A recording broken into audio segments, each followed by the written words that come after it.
So, preparations. What do you need to prepare? So, first, banking and finances.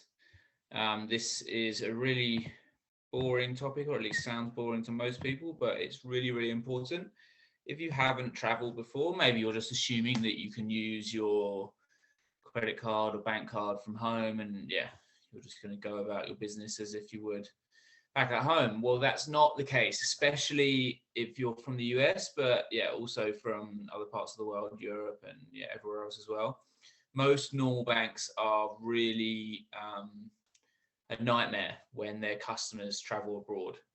So, yeah, why do you need to prepare?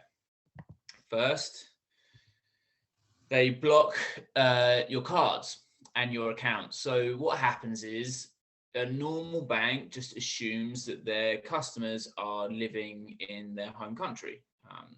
Yeah, not a crazy thing to assume, but that means when they see a transaction or maybe a cash withdrawal from somewhere else, like on the other side of the world, like their systems automatically tell them that there's a suspicious transaction or maybe even a fraudulent transaction, and they block the card and the account, and you basically can't use that card anymore. So then what happens is you have to unblock your card. So that the process to unblock a card can vary quite a lot.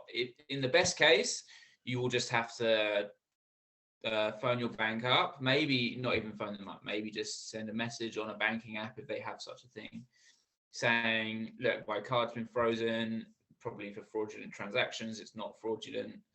And then they'll just ask you some security questions. Maybe they'll ask you about those transactions that just occurred. And if you can explain them and tell you, yeah, this was definitely me, then they'll just unblock them. So that's the best case scenario. But that can even be quite inconvenient. The second case is that they block the card, and then you explain yourself, and then they say, okay, great, we know it was you, but this card now is not going to work anymore. That card's been basically deleted, and they need to send you a new card. So that can be a nightmare because one, they might only send your card to the address that you're registered at with the bank. So yeah, that'll be back home. And if you're not there, obviously, if you're traveling, then yeah, you won't be able to get that card. Maybe your parents will have to forward that card onto you in your location. Maybe where you're living has really bad postal service, and then maybe it's going to take weeks for you to get that card. Maybe they will send it to your where you're living, on the other side of the world, wherever it is. But again, it can just take a very long time, maybe a week, maybe 2 weeks, maybe even up to a month if it gets stuck at customs or something like that.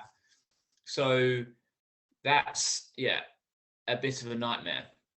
A bit of a nightmare is an understatement. That means you're without cash for the time that you're waiting for that card to arrive. The final situation, which is really, really bad and can happen quite a lot with a lot of banks, is that they'll say that you need to come into branch to collect your new card or to unblock your account. So obviously, if you're not in your home country, then there's no way you can go into your local bank branch to pick up a new card or sign the documents that allow them to unfreeze the card or whatever it is they want you to do. Which is obviously a super, super inconvenience and basically impossible if you're traveling to go and do that. So that means you will not have access to that account until you're back home.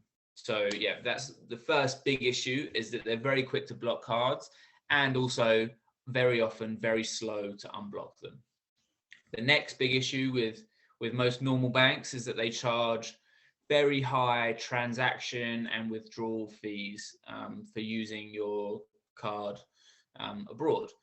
So they usually charge between 3 and 5% per transaction. So maybe you're buying something in a shop, but it's in a different currency, in a different country, or maybe you're withdrawing cash from an ATM.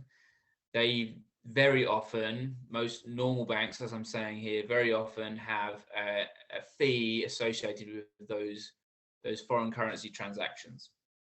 And yeah, normally it's between 3 and 5%, but it's not always a percentage as well.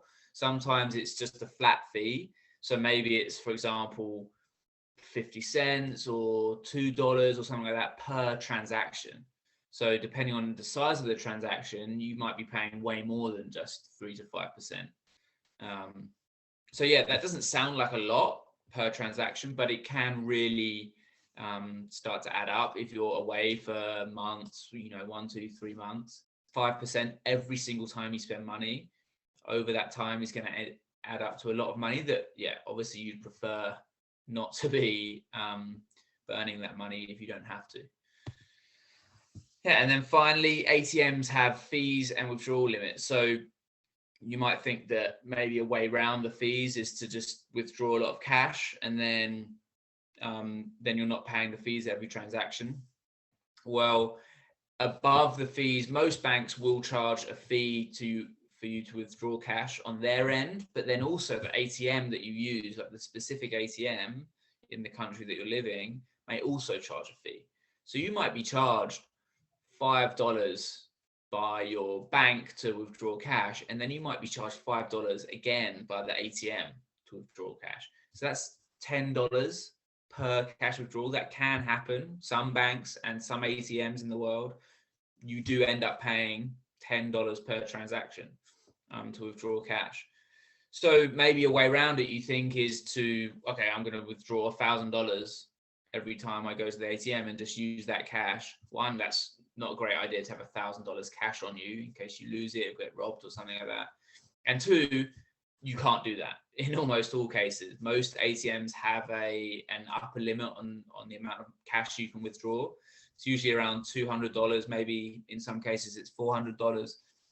But that means that, yeah, the percent that you're paying per transaction is fixed, kind of the minimum you'll be paying if they're charging $5, $10. You can't get around it by taking a lot of cash out each go. So in general, yeah, you're going to be spending a lot of money through fees of various kinds that maybe you don't need to, or you definitely don't want to. Yeah, and obviously this kind of goes without saying, but traveling without access to money can be really, really dangerous. So yeah, I guess you're not going to have family and friends traveling with you that can maybe bail you out in these cases when you don't have access to cash. Maybe you've got friends, but maybe you don't really trust them that much, but then you're forced to rely on them because you just literally don't have access to money. So that can be dangerous in itself, or maybe in an emergency situation, you need, maybe you're in hospital and you need to pay a hospital bill to get surgery or something urgent. And if you don't have that cash available, yeah, you can get yourself in a lot of trouble. So yeah, we want to take as many precautions as we can to make sure that we don't find ourselves on the other side of the world with no one to rely on, with no access to money. So yeah, fortunately, there's a lot of things that we can do, and yeah, I'm going to be showing you those in the following lessons.